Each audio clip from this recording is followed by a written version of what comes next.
Hey guys, we are beyond excited of what's happening here at the church. It's been a great fall already. Saturated was amazing. It's thousands of people here. We had hundreds or so salvations. I'll get the exact number for you at some point. Maybe Derek will put it in the email for us. But it's been an exciting season so far. Today I'm in what we call the Brazil room, and Derek might give you a little swoopy swoop. But every week, just say 9 o'clock, we're having service. There's probably about 35 to 40 4-year-olds in this room. And we are at capacity. So just imagine, just put on your chaos hat for a second and think about being in this room with 35 4-year-olds. And just let you know that this is kind of a repeating thing over and over again. God has blessed us so much with the opportunity to make disciples of a new generation.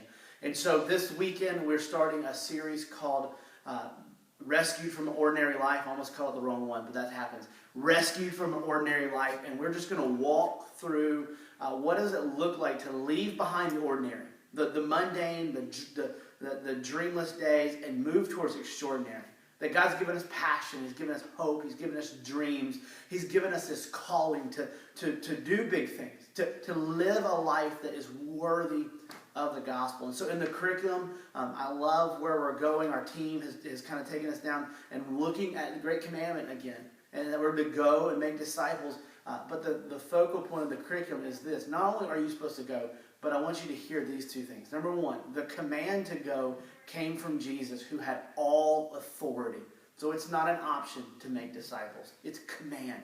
And the other thing is that little passage, it ends with Jesus saying, "And I will be with you always until the end of the earth." So the command to go comes from the authority of Christ, who has all authority. But it also comes with this comfort and this promise that when He tells us and commands us to go, that He's going to go with us. And so we are pointing everything in this series, everything in this curriculum, really at one target, and that's this. We got to get restored.